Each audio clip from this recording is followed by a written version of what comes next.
Hello students, welcome to EPG Pathshala. I am Dr. Anupama, Professor at Department of Economics, Punjabi University, Patiala. I am here talking on behalf of Dr. Falendra Kumar Sudan, Professor, Department of Economics, University of Jammu. I am going to talk about the module Population, Poverty and Environment from Demography of Climate Adaptation.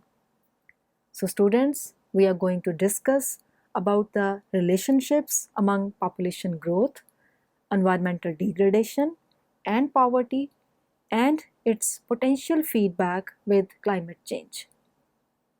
According to the World Commission on Environment and Development, poverty is a major cause and effect of global environmental problems. Many parts of the world are caught in a vicious downwards spiral.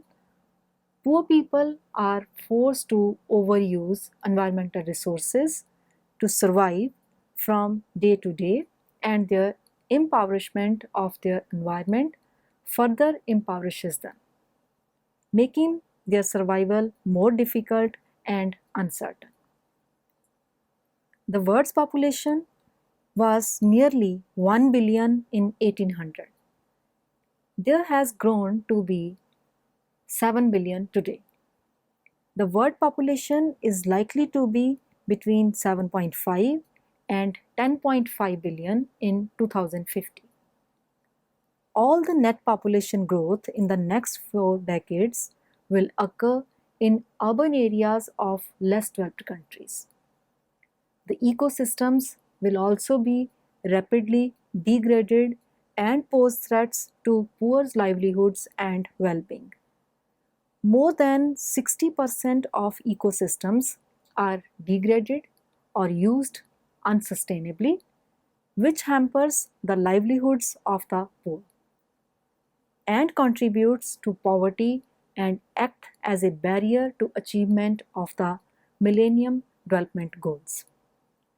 This module aims to describe the complex relationship among population, growth, environmental degradation, and poverty, and its potential feedbacks with climate change. This module also aims to find out the limitations of current knowledge on the links among population growth, ecosystems, climate, and poverty, and the implications for policy. Rapid population growth is a key driver of ecosystem degradation.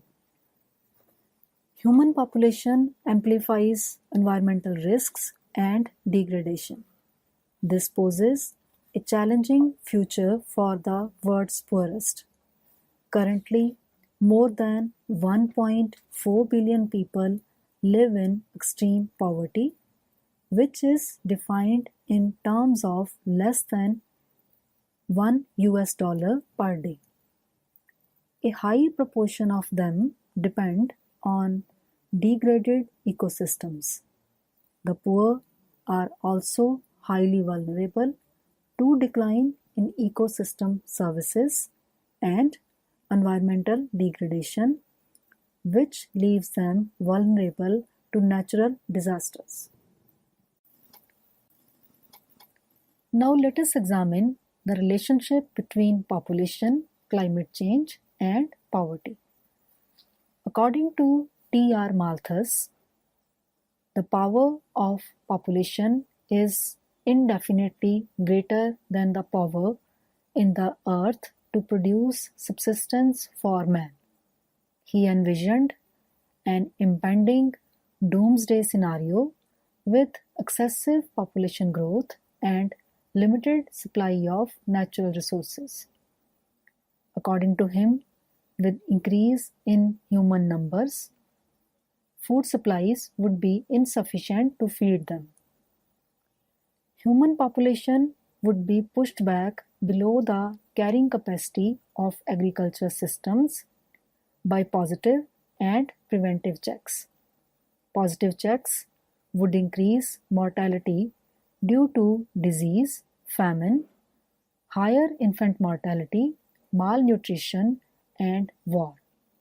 Preventive checks would include lowering of fertility through delays in marriage, contraception, abortion, and infanticide. On the other hand, Esther Bostrup described an alternate response of humans and their agricultural systems to increasing population growth. Humans would respond to the growing food demands by intensifying land use, increasing yields, and developing new technologies. The agricultural intensification includes multi-cropping, increased labor-to-land ratios, and the development and use of better tools, irrigation systems, and soil amendments. However, Bostrup overlooked David Ricardo's law of diminishing returns and ignored poverty as a barrier to intensification. Besides, forests, oceans, rangelands, and freshwater ecosystems have also been used by the humans to meet food demands. Population, land, and deforestation. Globally, more than 40% of land is used for agriculture. The forests are cleared for agricultural use in the tropics. About 85% of the land is being impacted by human use. Large-scale deforestation may result in a warmer and drier climate. There is high fertility in rural areas of the Amazon, which is causing deforestation now and for years to come. More children will create new households, clear land, and migrate to new areas. Population growth, however, is just one of numerous factors responsible for tropical deforestation. Besides poverty, a host of economic, environmental, political, and sociological factors also affect land cover change. There have been greater economic inducements for consumption of timber, fuel wood, and agricultural products, and lack of economic disincentives also prevent deforestation. The political inducements to colonize forested lands have been also very high. Poverty and land cover change. The rural poor often overexploit the natural resources through deforestation, overgrazing, and soil mining. All this contributes to land degradation. Indigenous populations of the Amazon experienced high fertility and extreme poverty. The role of indigenous resource management institutions and their resilience in population growth and poverty is unexplored. However, there is positive correlation between high fertility, poverty, and deforestation at micro level. Population, poverty, and coastal and marine environments. There has been increasing human settlements in coastal zones due to their ecological importance for local population. About 1/3 of human population has settled preferentially in coastal areas within 100 vertical meters of sea level. The rapidly growing coastal population is a priority area of concern for sustainable development. Besides natural population increase, the in-migration and urbanization are contributory factors of coastal population growth. Besides population, technology, knowledge systems, modes of incorporation, kinship, poverty, and resource valuation are determining factors of resource use in coastal zones. With rapid population growth, the coastal and marine resources have suffered widespread damage. There have been negative impacts on coastal resources such as mangroves, fisheries, and tourism. Marine ecosystems also suffer destruction from waste and refuse. The changes in land cover, fishing and harvesting, and pollution associated human settlements and activities contribute to damages of coastal environments. It has been estimated that due to human activities, the world lost half of its wetlands in the 20th century. About 60% of coral reefs are threatened worldwide, and mangroves are being widely destroyed. The demographic processes and poverty have their impact on mangroves. Population Poverty Environment or PPE relationships. The livelihoods approach has been suggested by demographers and environmentalists to examine population-environmental relationship.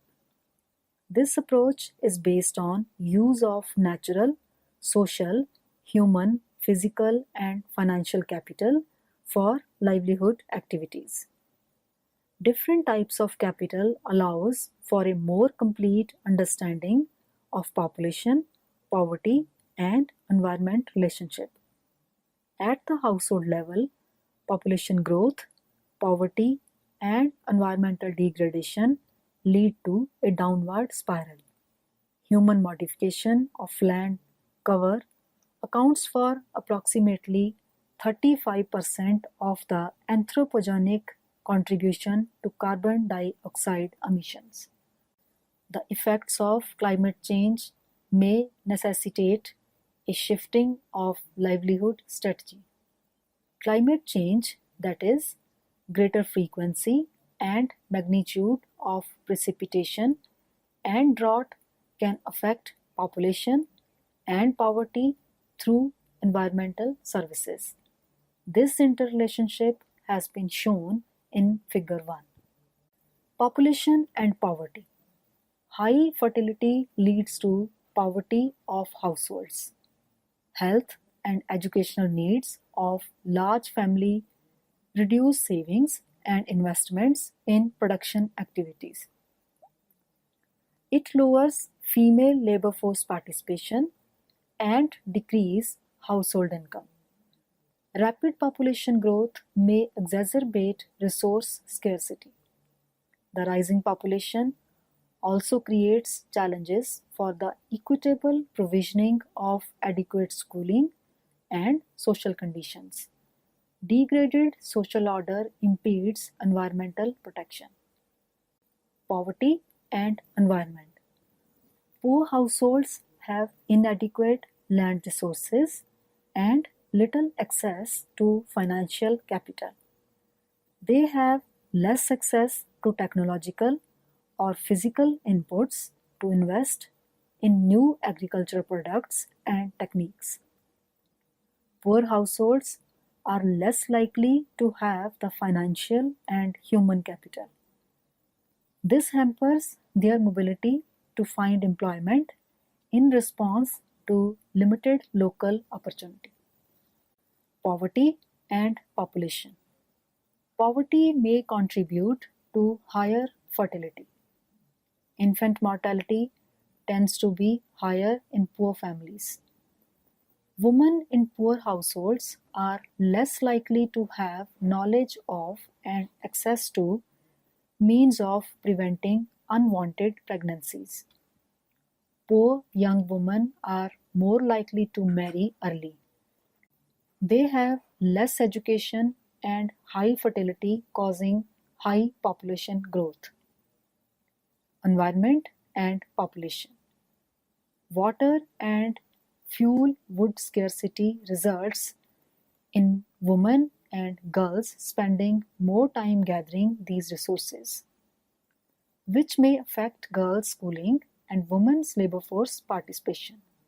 Environmental degradation and climate change can have a strong and rapid impact on population growth. There has been high mobility due to worsening environmental conditions.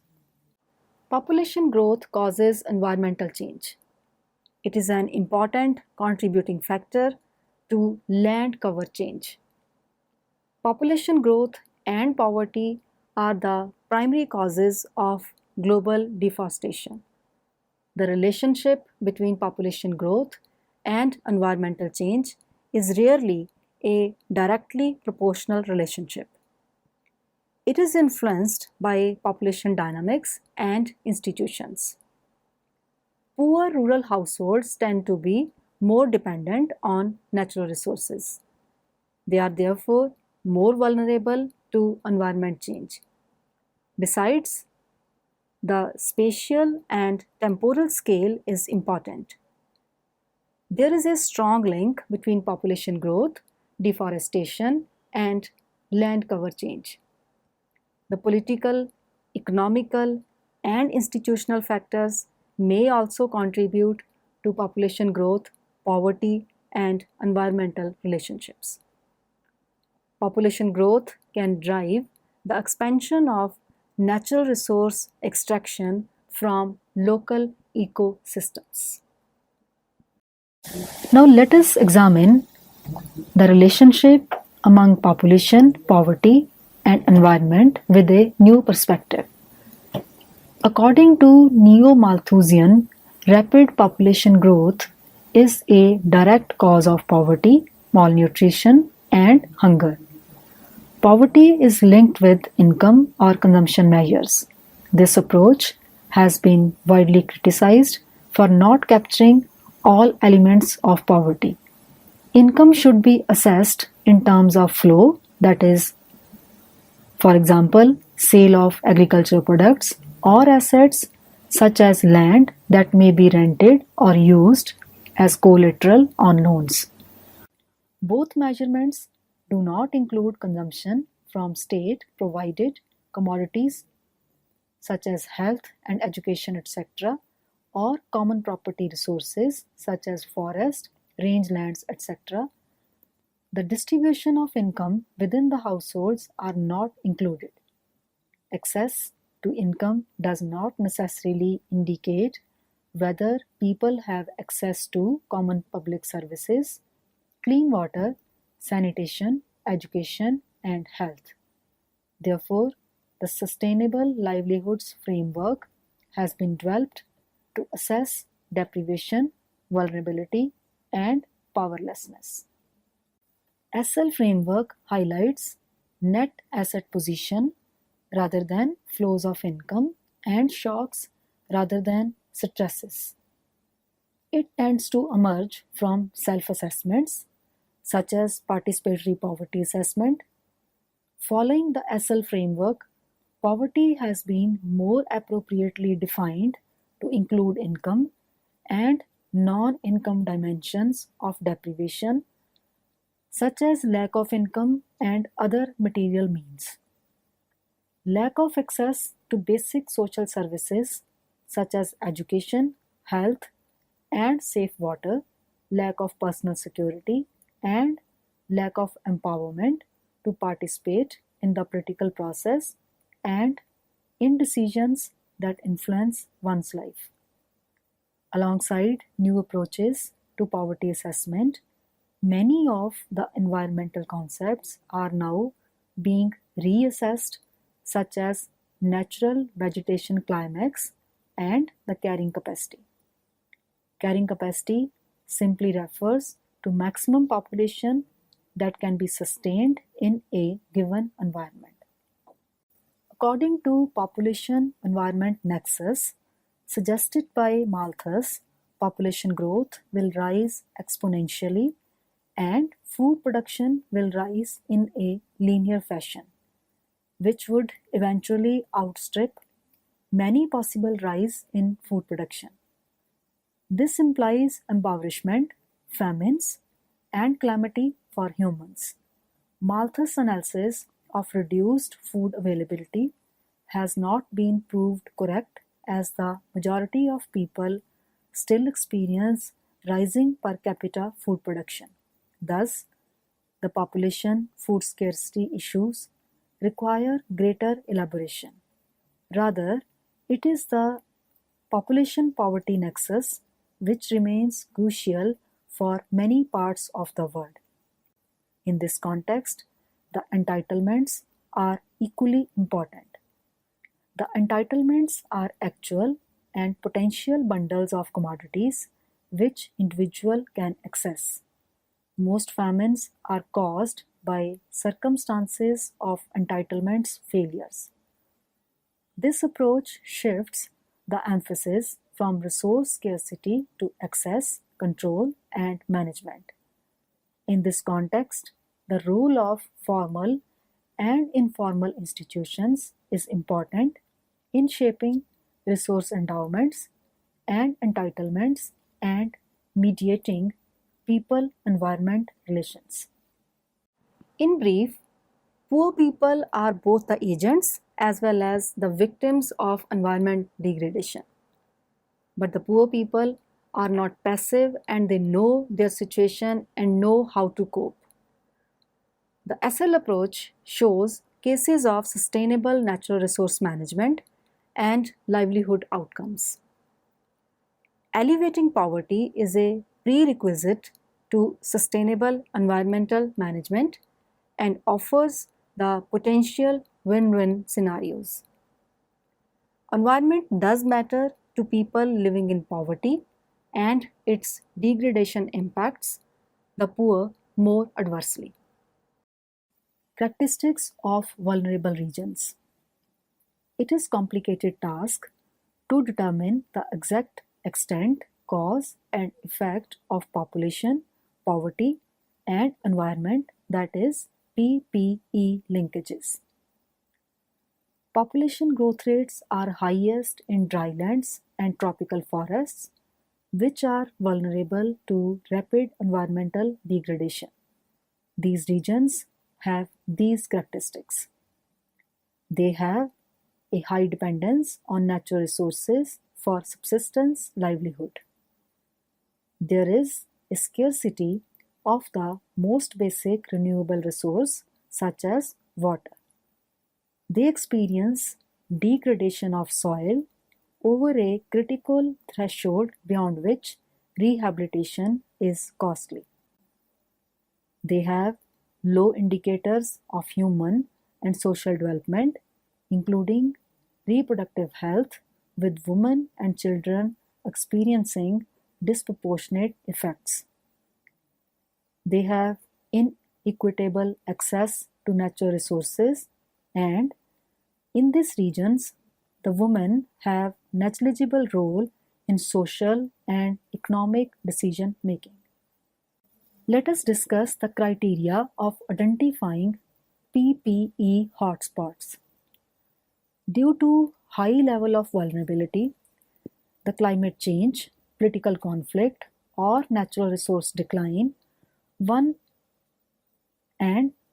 natural resource decline often results in loss of life and suffering in these fragile regions. In many such regions, natural disasters are leaving behind a trail of unprecedented mortality and morbidity. The PPE hotspots should have differentiating indicators. For instance, whole of Africa has been identified as PPE hotspots if they met 5 or more of these 6 criteria. The first criteria is that of per capita purchasing power parity below $1,000 a year. The second one is less than 50% of the population with access to safe water.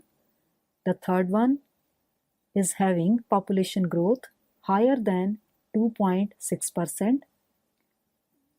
The fourth one is having more than 20% of the national territory subject to land degradation.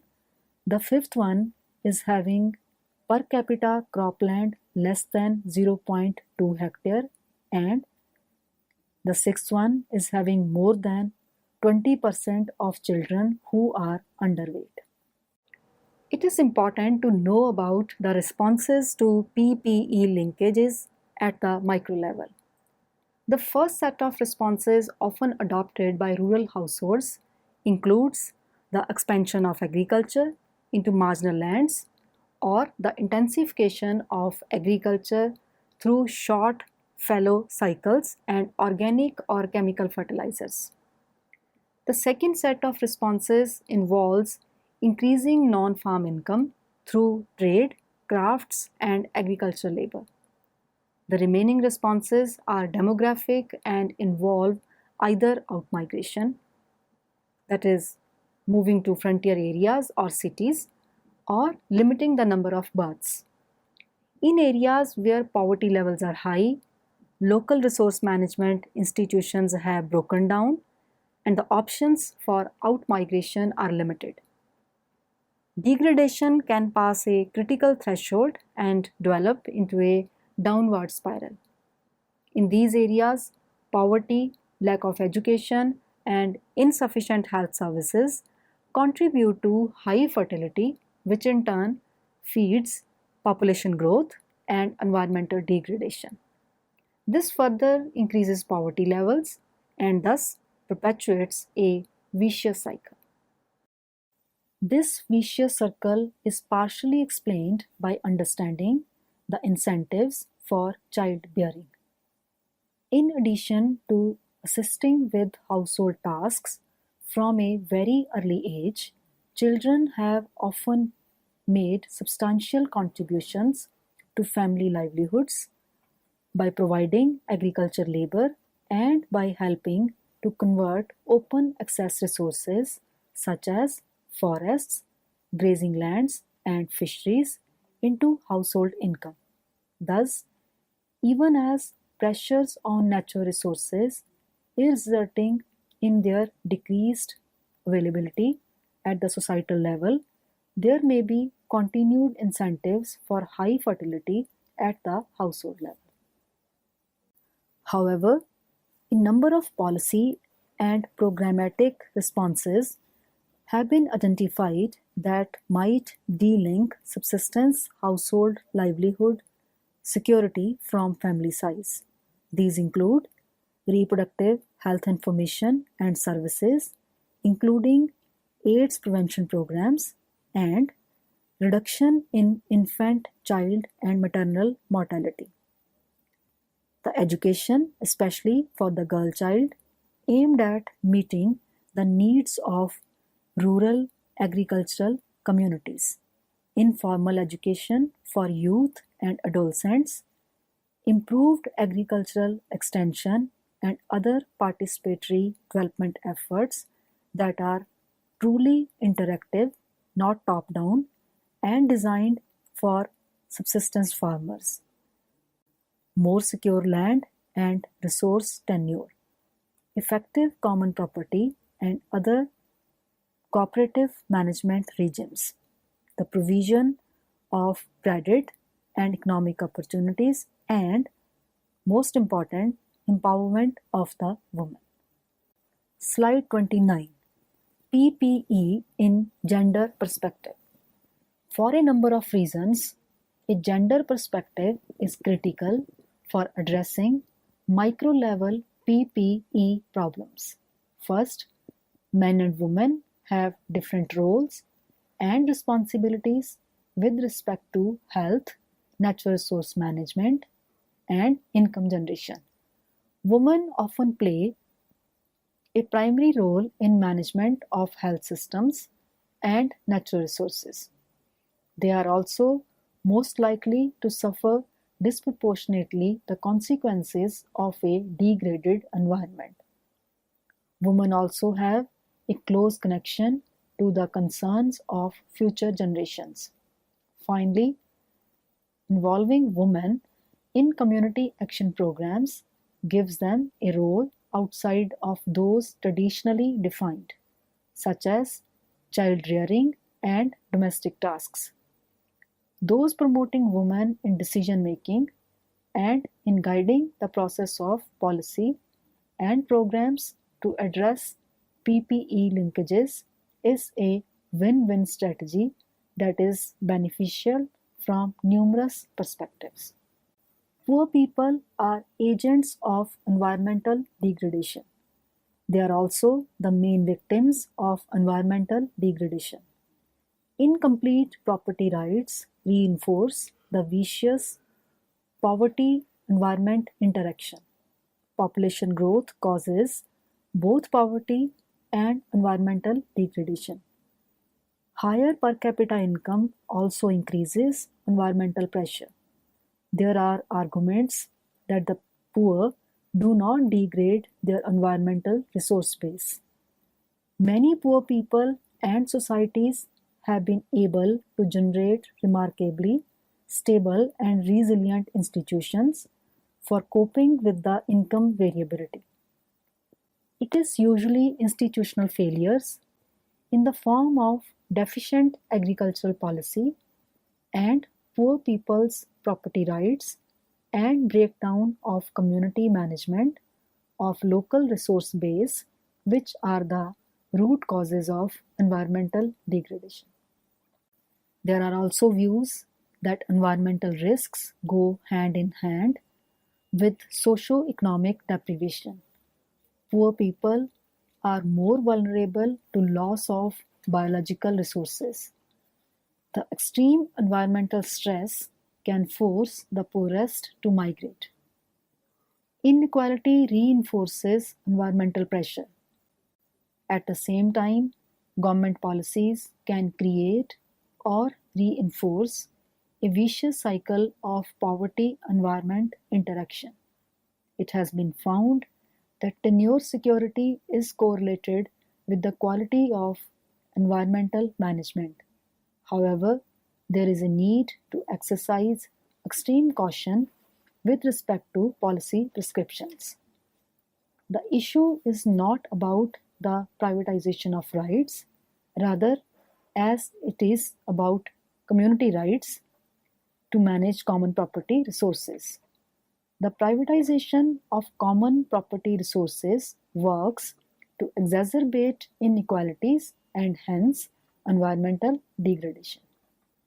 According to Malthus, population growth will tend to rise exponentially, while food production will tend to rise linearly. As a result, population growth will eventually outstrip the supply of food, resulting in famines, deprivation, and chaos. A basic policy proposal is to limit population growth. There is also view that the lower productivity provides the incentives to raise large families for the poor, which would contribute to pauperism in an adverse dynamic pattern. The growing population does exert pressure on productive lands and resources. It is not necessarily the case that population causes the damage.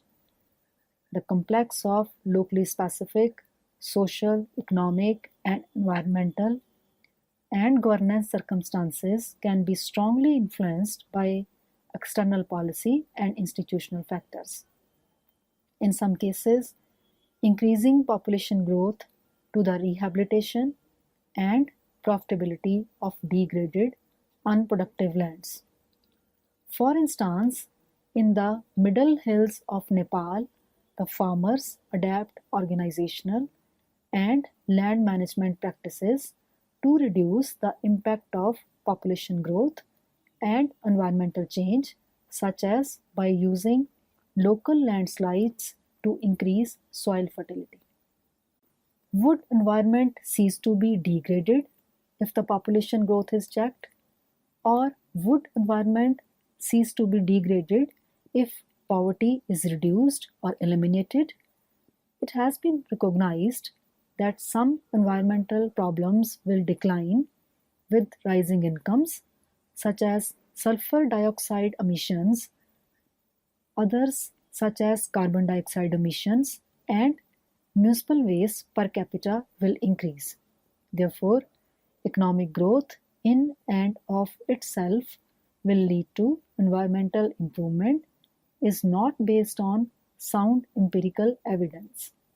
The reason for decline in some problems is more often due to policy and institutional response than rising incomes. So students, let us sum up what we have learned from this module. To sum up, it can be stated that instead of seeing the poor as agents of environmental degradation or even the high levels of consumption of well-off individuals in developing and developed countries causing degradation, it may be more critical to understand the limitations of economic and social systems that fail to take into account the tremendous social costs of degradation. This will lead to an assessment of the principal causes of environmental degradation, such as market, institutional, and policy failures. That's all with this lecture. I hope you must have enjoyed it. Thank you.